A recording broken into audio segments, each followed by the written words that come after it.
Yes, good morning, family. Thank you so much for being a part of Church of Uganda Family TV. My name is Nowamani, and I'm here for issues at hand, the issues that affect us as a community, as a country, Uganda, socially, economically, but also communally. Now we are going to take a look at families. We know that the family is the first place where one grows up, and they usually say charity begins at home. But some of these families are facing a very, very difficult time when it comes to domestic violence. I'm talking about a man beating his wife, a wife beating his husband. Actually, we have had those cases with police. Now today, we have a very special guest with us to discuss domestic violence. Her name is Senior Commissioner of Police, Hadijah Namutebi, and we are going to be discussing domestic violence after she introduces herself. You're welcome to the studio. Thank you very much for hosting me. And I'm very glad to be at Family TV. Okay. And this is a very pertinent program and a project where I appreciate the church for having thought wise to establish a platform to discuss family issues, because a family is the foundation of our community. Yes. So it is the cornerstone. Because each and every one of us, every morning you see us somewhere, we have come from some place called a family. Yes, true. Yes. And I'm Senior Commissioner of Police, Hadijah Namutebi, as earlier introduced me, the acting Chief Political Commissar of the Uganda Police Force, a directorate which supervises the departments of Child and Family Protection Unit. I'm sure you have hosted very many child and family protection officers. The Department of Community Policing, amongst the many or a few of the departments under that directorate. Okay. Yes. So we are looking at family protection as well when it comes to what you guys do. Protecting, for example, if a person is going through domestic violence, what is the first thing that police does? Someone has come to report, for example, my husband beat me last night. What is the first measure taken by police? First of all, before even we do receive those cases, our number one mandate as far as the family protection is concerned is prevention. So they derived from our main mandate from the Constitution of the Republic of Uganda, where police is responsible for the protection of lives and properties. Amongst the lives we protect are those lives which stem from the family. So before we wait for people to come and report these cases, the first thing we do is to do prevention, and we do prevention through sensitization. A number of projects carried out to ensure that people are aware of conflicts in the family which can culminate into violence, and sensitizing people about the dangers of violence or of all conflicts in homes that can even lead to children running away, people losing lives, people getting permanent injuries, and people getting mental health issues because people getting depressed, people getting stressed, because you would think that a home would be the best place where, after going through a long day's hustle, that you would go home and relax. But incidentally, it's not the case. So before we even receive cases, our number one priority is to ensure that there is prevention of violence or conflicts which can lead to violence in homes. Okay. But going back to the question which you have posed onto me, is that should anyone be facing violence, they should not hesitate. As a police force, we have established a number of offices. Almost at every policing unit, there is an office of child and family protection. So we normally receive these cases, analyze them, and then we do response. We respond to them. If it is to summon the parties involved, if it is to reach out to where the violence is taking place, if it is to involve other stakeholders, because when we are dealing with the families, it is not only police, and it is not even only child and family protection, but also we have other policy departments which are involved in investigations. So there is a well-laid process on how to respond to these cases. Yes. All right. So what are the causes, the continued causes of these cases? Because I believe they are related, because the family values that guide all our families are, of course, the same or similar in a way. So there must be similar causes that keep recurring one after the other. Even before we go to, can we even understand the violence we are talking about? Violence manifests in about 4 forms. One is the physical battering, the beating, you've seen children burnt or people cut, beaten, you know, the physical infliction of pain on somebody's body. Then another form is the psychological or emotional, that somebody may not necessarily beat you up, but the behavior towards you can cause you emotional or psychological violence, which eventually leads to a lot of stress or depression. Then we have the economic or financial violence. People denied the resources in life. People denied to work, or even when they are working, what they work, somebody else is in control, is in charge of it. Or people are denied opportunities to work or to receive or to utilize whatever resources which would be within their powers. And then you have the sexual violence, especially like the defilement cases against children, the rape cases in homes, intimate paternal violence in relation to sex as partners.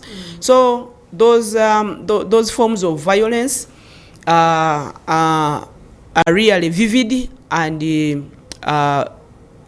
in homes. But as like you asked, what are some of the causes? Some of the causes economical, cultural, social. So you find that lately people present a lot of hardships in livelihood, living. For example, poverty. That you find that maybe the head of the family cannot meet his responsibilities in providing. And once people are lacking, you find that there is no peace, because what would make the basics of life cannot be met. People are lacking food, children cannot go to school, people cannot be clothed, and you find that what would now build love, people are continuously complaining for failing to meet the basics of life. So poverty is one of the causes of violence in homes. Two, we have our cultural beliefs of power relations in homes, where we have a stereotype of certain roles for a certain gender, that women are supposed to be doing this, women are supposed to be doing this, then men are supposed to be doing this. So in a case of a misunderstanding that one gender is not performing their roles as per the prescription of the society, the perceived society standards, so you find that we also register violence. So, and there are so many causes of violence in homes, but the vivid ones, poverty, the social construction of a family, who should do what, who should do what. Lately we have issues of moral decadence in society, that people no longer respect the institutions we have around, especially the family. So you find that people go into relationships, but you find virtually they don't respect the contracts they have entered into, and therefore becoming arrogant to each other, disrespecting each other, family interference, and I think also expectations of parties involved. That when one enters into a relationship with the certain expecting to achieve something in a certain period of time, and if they enter into the relationship and things are not working out the way they expected them to have worked, it brings differences. It brings differences, and eventually people start having misunderstandings. Misunderstandings develop, and then you find that we have violence in homes. Okay. Yes. So you talked about the people who are psychologically tortured, because torture is not only physical. Would you advise these people to seek medical help? What can we do as a society to prevent the psychological torture? Because in the end, these are the families that break up easily, because first of all, the foundation was not strong to start with. Maybe you reached a marriage and the person changed and stuff like that. And the psychological torture, it's very hard to tell that someone is psychologically tortured. Physical, we can see and know, okay, you were beaten. But for psychological, it's really, really hard to tell. So what advice do you have for the psychologically tortured? So what we normally do, first of all, what we have to do is for people to realize that to realize that there is a problem. You see, especially on the part of women, what we have noticed is that when we are growing up in the Ugandan context, there is a way women are oriented as though they are supposed to tolerate violence, or to tolerate problems in homes. And you remember even the way women are counseled when they are entering into marriage. You should be tolerant, you should be very respectful, which is very good. That is a basic of life, respect, tolerant, and but the level and the extent to which someone should tolerate is not always given. So one thing we advise, or we normally tell people, is that any manifestation of violence in a relationship, somebody should come out and present it to anywhere. For example, the church is the number one area where people with conflicts in marriages because when, especially for people who have gone into these formal marriages, like the church marriage, before they are even wedded, they have a series and sessions of counseling. They are professional counselors at church, and they are even professional counselors, marriage counselors outside church. Yes. So the basic would be that should you be facing violence or realizing some sort of violence, is to seek for counseling. First of all, to go and present it to the authority that can help. Like the church, you go to the church counselors, or you present it. They normally invite them back, and they listen. And then should they really also observe that there is a likelihood of a problem in this relationship, That is the starting point before things run out of hand. So the basic is to realize the problem, because some people take it normal for certain things, and yet should you tolerate them for a certain period of time, that is when now we go into those high levels of stress and eventually depression. So the first thing is to realize the problem.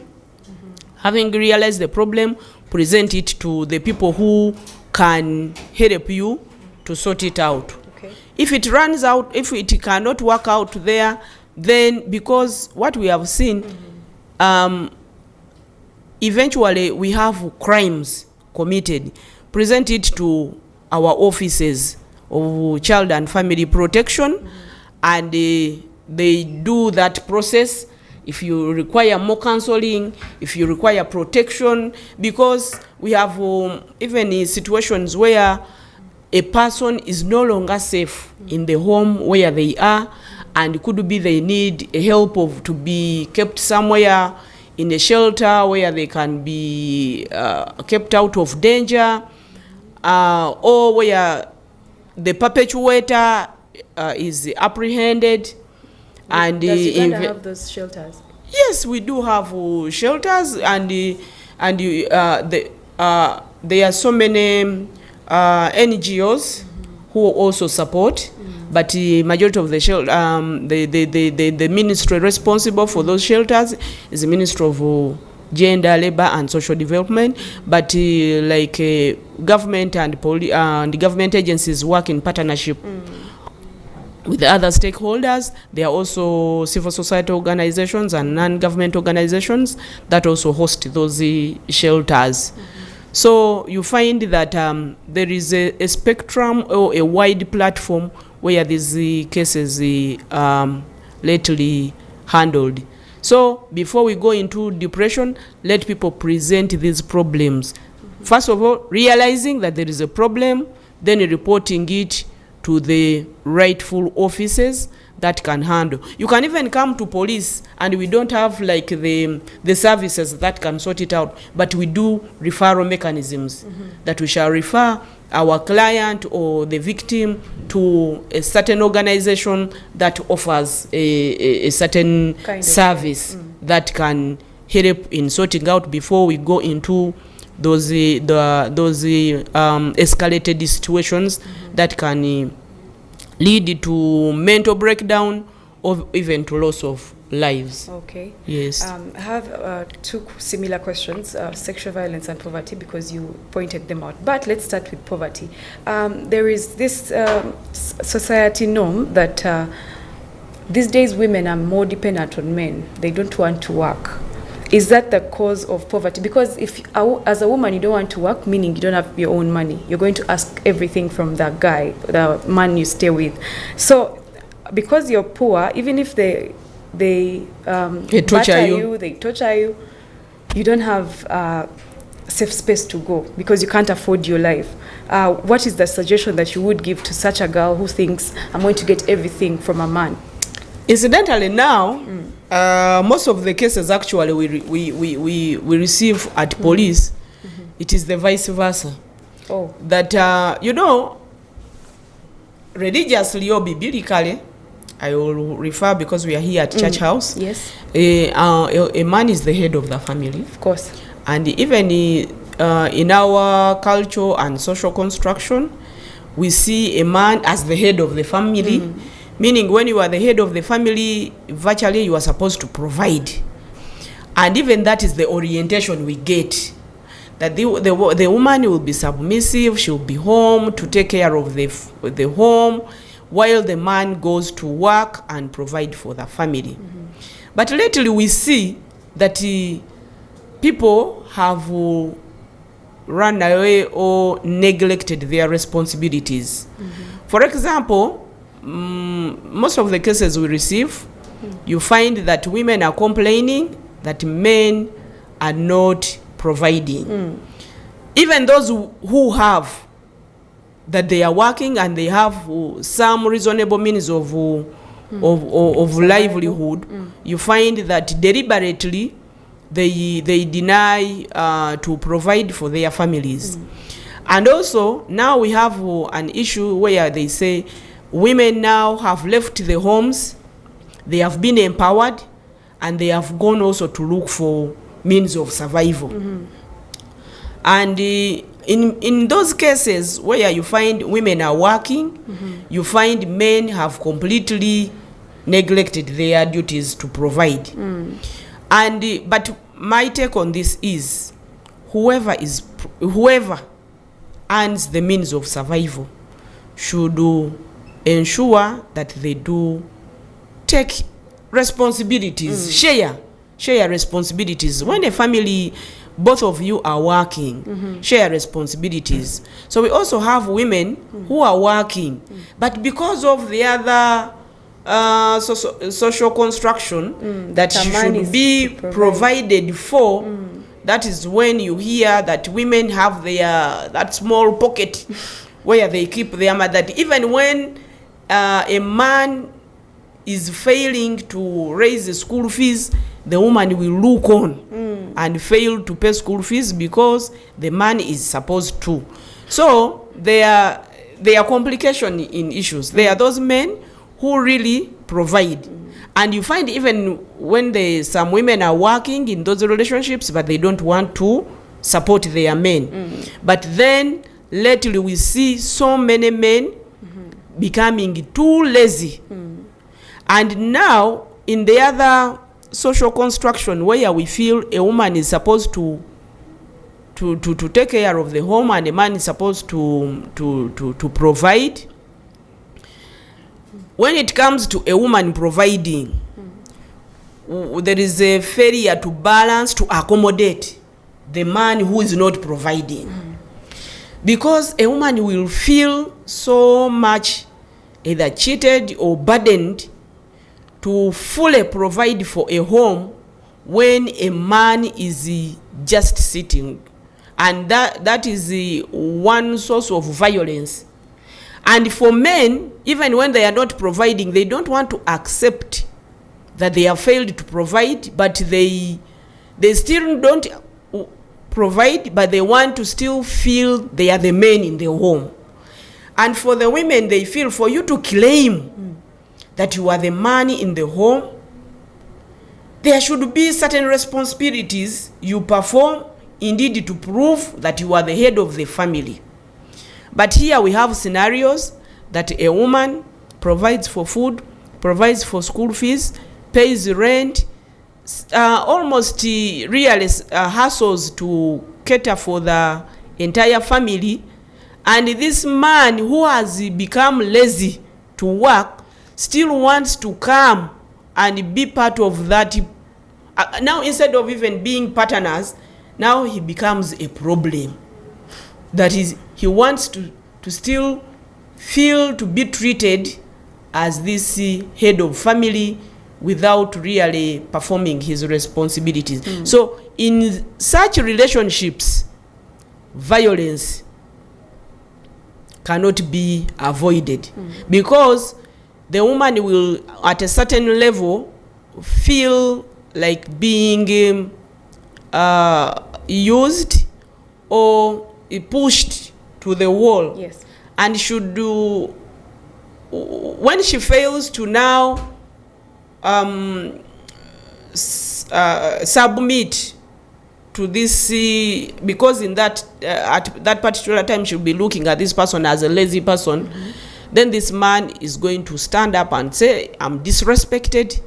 Why are you disrespecting me? Why are you doing this? Because now everything that will be done in that home, the man is going to interpret it as disrespect. Yes. So what we advise is that let all of us, sometimes you may not have a job, but at least show concern that you are trying to get some means of livelihood.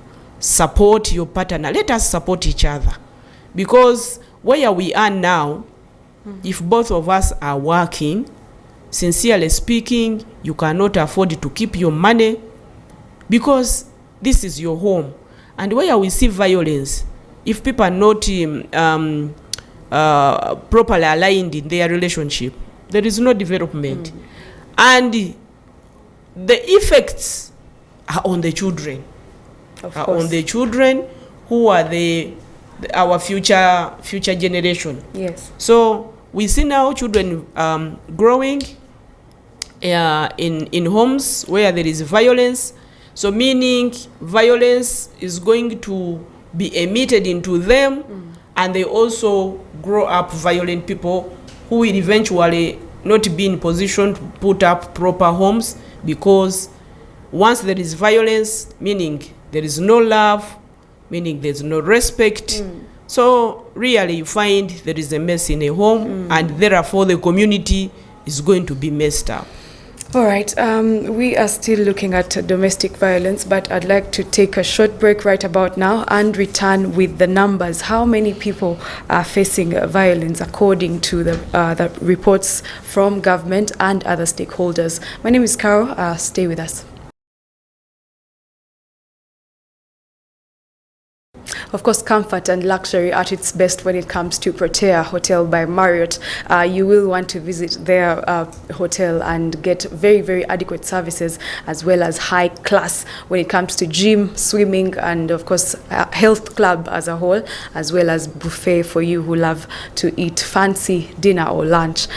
Protea Hotel by Marriott is the place to be. My name is Carol. You're welcome back to Issues at Hand. We are still discussing domestic violence, which has become a very, very big challenge, not only to the community, but as you can see, to the police, as well as, of course, Senior Commissioner of Police, SCP Hadijah Namutebi, is telling us. Of course, we had gone somewhere with the conversation, but I just wanted to get into the numbers just before we go to sexual violence and other causes. I've heard that cohabiting is a lead cause of domestic violence. I don't know why. Maybe we need to go back to our original norms that before you live with a person, could you first take things to church, and maybe that would help curb the solution, or something like that. But for the numbers, we have an annual crime report of 2022, where, of course, a total of 18,549 victims came out in that report. Now, 3,727 of them were male adults, you can't imagine, and 13,000, of course, were female. The number of females being tortured is always higher, but we are seeing the number of men also spiraling at a very high rate. Why are the numbers growing big by the day, and what do you have to say about these numbers of the cases of domestic violence? Yes, like I earlier said, that I think the causes like I told you, poverty, alcoholism, drug abuse, and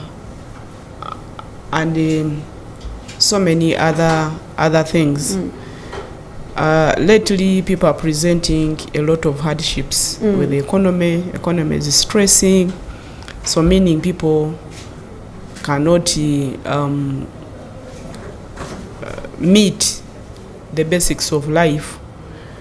And I think with the empowerment of women now, with the empowerment of women, that they can now work, they can also support families.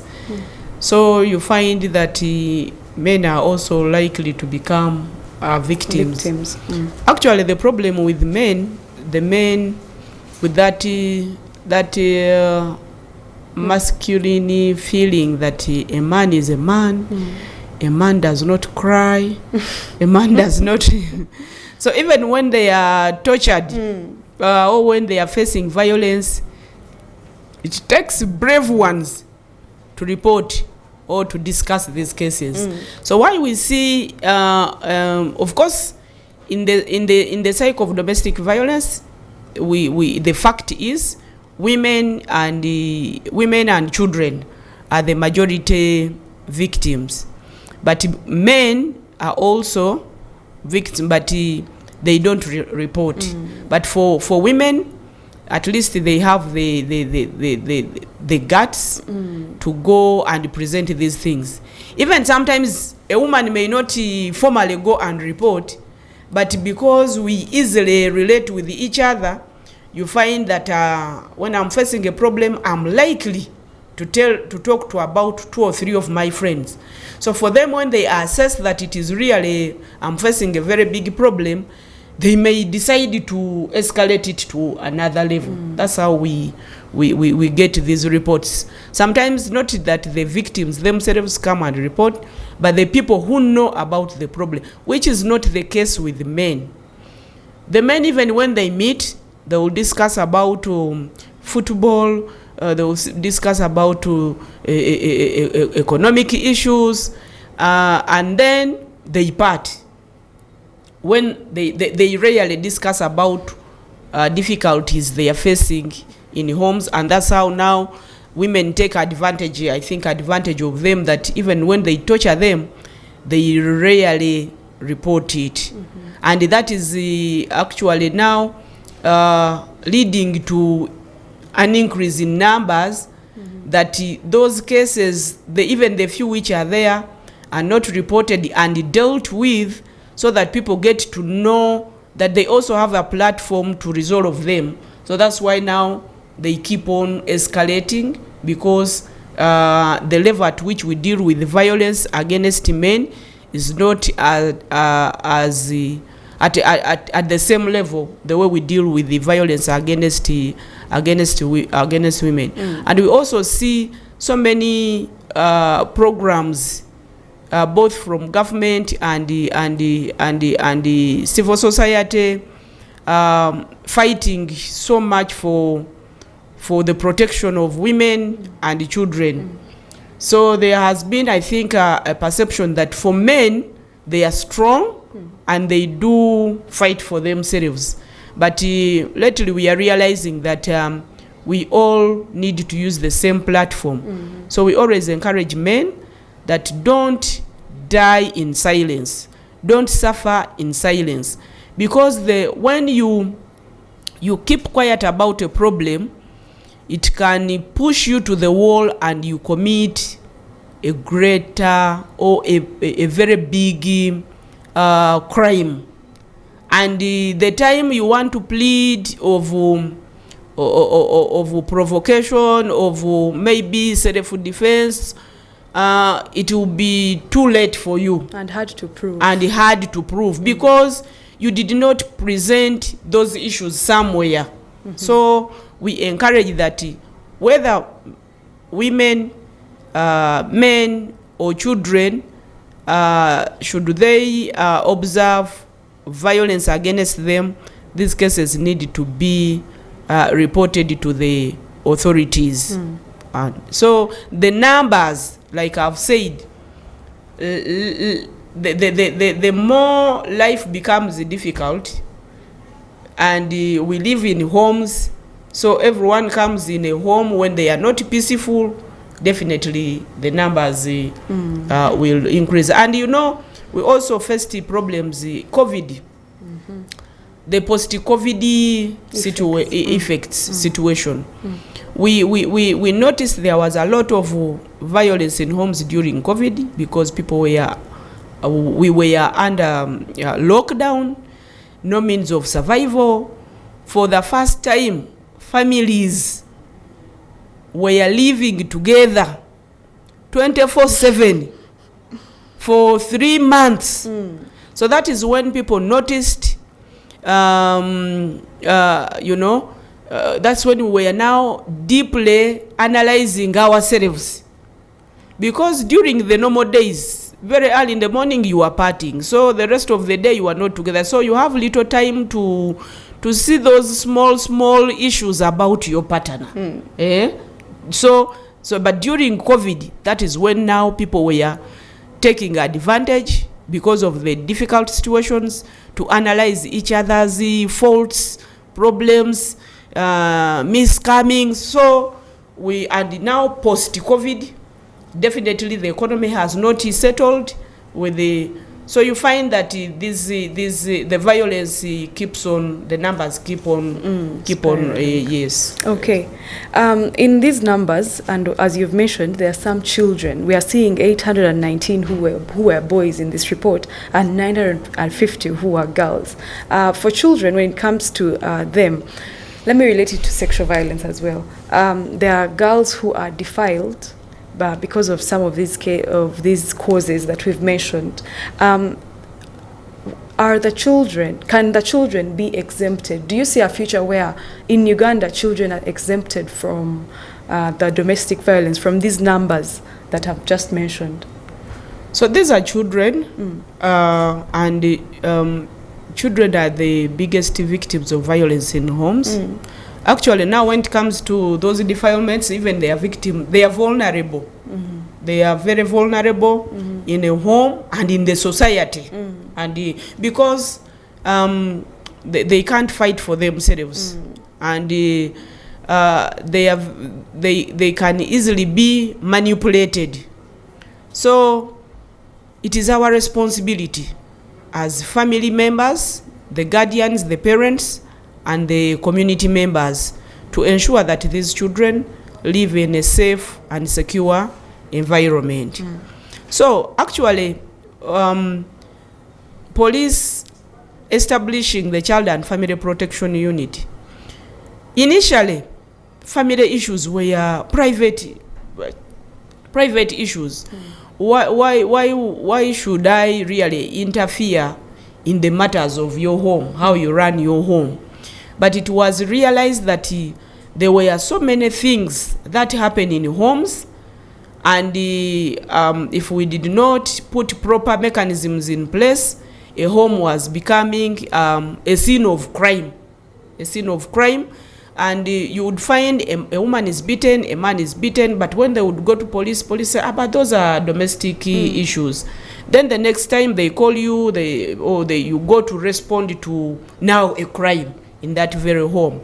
So Child and Family Protection was established by police to ensure that homes become safe and secure places or spaces for the family members, but especially why even we emphasize a child, because a child is a minor, a child cannot fight for themselves, a child is meant to be protected. So all the efforts must be put towards protection of children, because should a child grow in an unsafe environment, they become a liability to the society or to the country. So that is why you see children on streets. Violence in homes has a lot of effects. You see broken families. You see children on streets. You see children being taken into radicalization, because when they cannot find love in home, someone else it is very easy for somebody else to come and convince them that there is someone else can offer them better opportunities, and that's how they can be recruited into even into bigger or serious problems of radicalization, extremism, and eventually terrorism. So a home should be peaceful for the child, because it is the foundation of a stronger society. Okay. So the children need to be protected by every concerned person, the church, the police, the local leaders.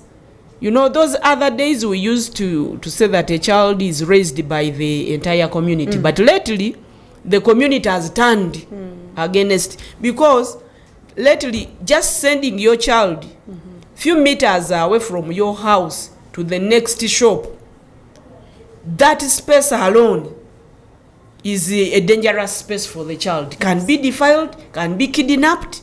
So there are so many things going against children, but as a community, as leaders, as organizations, our responsibility is to ensure that children are protected. Okay, since you have mentioned leaders and stakeholders, maybe let's get into the role of gender labor, the Ministry of Gender, Labor and Economic Development and Social Development. What is its role when it comes to family, when it comes to domestic violence as a whole? What have they done, or what is their role as a ministry? First of all, the Ministry of Gender, Labor and Social Development, like any other ministry, they have their own mandate, which is drawn from the Constitution. I will not speak for them, but for me, I'll go straight on how we work with them. First of all, there is a commissioner in charge of children. So all these police. No. The commissioner in the ministry. There is even a minister responsible for children and youth. So the laws, the policies, they set laws, they set policies, of course, which go through the normal process to be approved from Parliament. So for us, we work with the ministry to ensure that all the policies and the guidelines and the laws concerning the children are implemented for the purpose of ensuring that children are safe.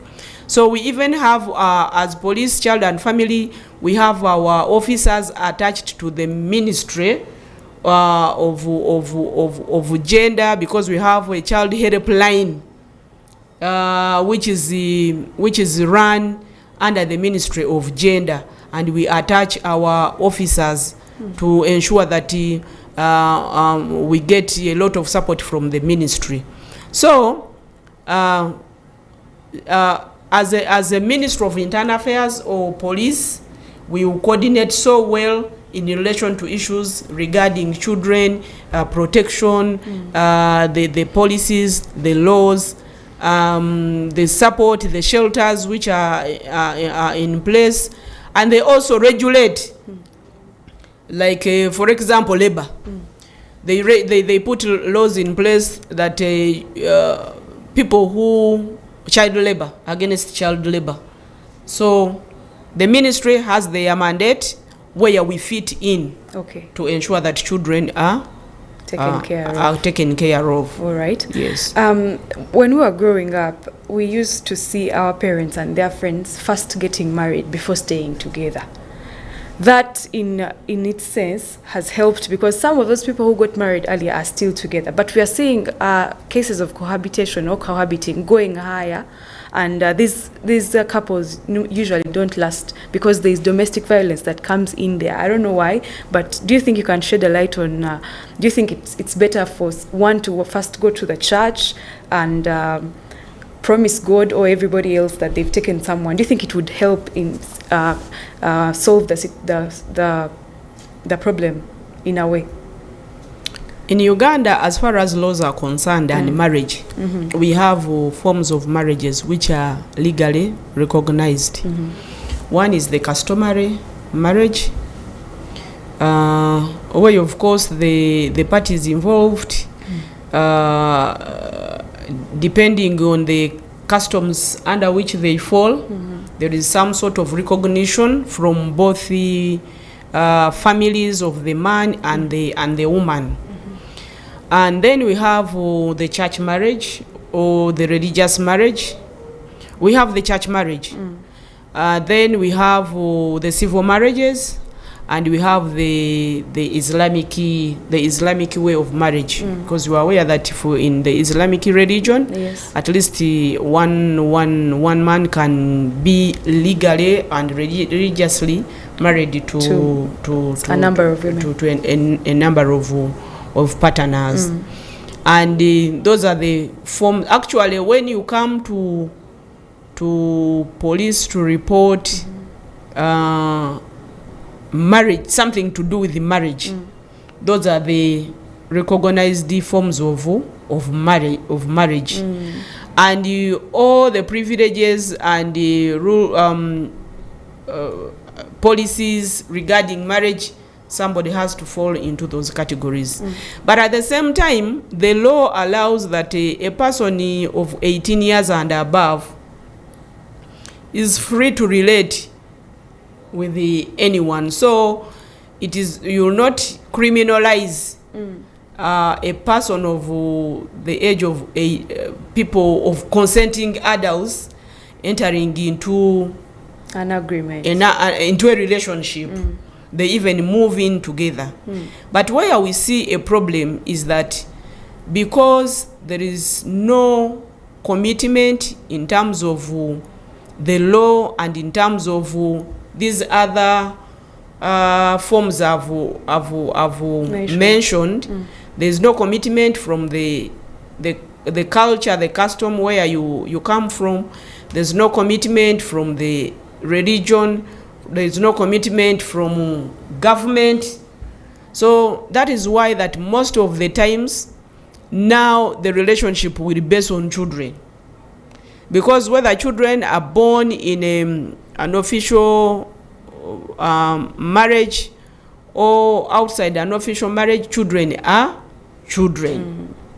So what we see that when there is no commitment, that is why people now take things for granted as a try and error.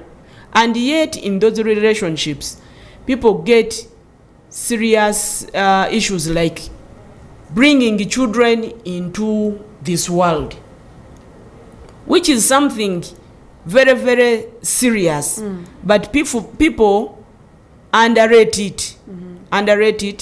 And that is why that even when now they get issues that you find they are coming to fight over child custody, child support, but the individuals themselves, they have already parted. But now they have this serious issue. There is a human being in between you, a person you raised out of a non-commitment relationship. So we would do, actually it has even it has created part of the violence that sometimes people stay together, cohabit, and they do things together. But you find when it comes to separation, legally there is a problem that you cannot prove that you are no official partner of this person. And when it comes to distribution of the things you have worked together, unless you have vivid receipts and evidence of agreement, the law may not support you. And for people cohabit, even as far even we have seen people so many years in relationships when they just go to church to officialize. Just imagine if along the way people have stayed for 20 years, how much have you done together? So should you at a certain point that you are separating and they tell you, you are not my wife, oh, you are not my husband, because lately it's not only, there has always been a worry, many fear so much that women are going to take their properties, but women have also acquired properties and they are also in those kind of relationships. So you find that people are living in fear, people don't trust each other. That's when they start now, everyone going stealthily to invest so that this other pattern does not get, because there is nothing legally binding that somebody can feel safe and secure, and that one divides the resources and people cannot develop. So we would advise that people get committed and legalize the relationships in which they are. One, it has a connotation of protection, somebody feeling secure and safe in a relationship, and somebody feeling that the partner I'm staying with indeed is committed. But people don't want to commit, and they don't know that for not committing you are actually creating bigger problems for yourselves. All right, maybe in the last 3 minutes, let's look at what are the punishments of those people, suspects brought in on terms of domestic violence. What does police do? Actually, we have there is a Domestic Violence Act which was passed in 2010, and police does investigations. So if a person is taken to court and is investigated, depending on the gravity of the case, most cases it is at the discretion of the trial judge or trial magistrate. And sometimes these cases are not only prosecuted under the Domestic Violence Act. There are so many laws. So you may find like if it is aggravated defilement, because there are so many cases, aggravated defilement, rape, that if you have beaten up somebody, there was a recent case in Kamengo where a mere boyfriend cut off the hand of the victim. So the punishments can vary depending on the gravity of the case committed under domestic violence. But the Domestic Violence Act, there is a 2 years imprisonment if you are convicted. Then the judge or the magistrate may also order for compensation of the victim. But like I've said, depending on the gravity of the case, the punishments will vary. Okay. Will vary from case to case. But there may be also compensation. For example, if somebody cut off somebody's hand, that is the permanent maim. So this person has become disabled. They may never work for themselves as they would have worked with their, if the hand was still on. So really, the punishments will be given as accordingly, case to case. But also, as police, part of what we do in averting, like I told you, we do sensitization, we do referrals, we do referral mechanisms. We also ensure that we put a platform. Parties may come on terms and agree to mend the relation, but we never ever coerce a survivor or a victim of domestic violence to reconcile. We don't coerce. We normally avoid that, because you can coerce somebody to, no, you see, please go back. A person who had a scar here, now they cut off the hand, and they will think, no, I wasn't going back. It is police.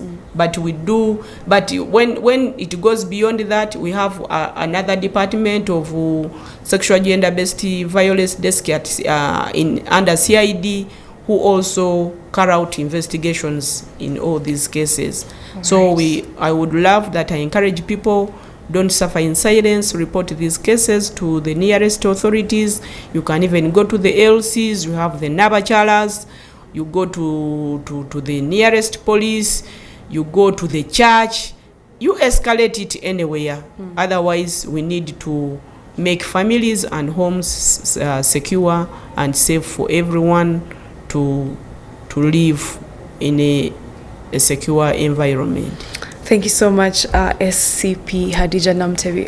Thank you so much, our viewers, for being a part of Good Morning Family as well as Issues at Hand. My name is Carol. Please don't fear to go to police and report any case of domestic violence, because the police is waiting to help you. Some of you are scared and you think maybe you will get a problem when you go to the police officers. But as you have heard it, you can report. You don't die in silence, basically. And also, the information we've gathered, I believe, will help you in curbing domestic violence. I believe as a country we can really solve this issue if we help each other and work hand in hand. Thank you so much. Please stay with us. We still have a lineup of programs for you.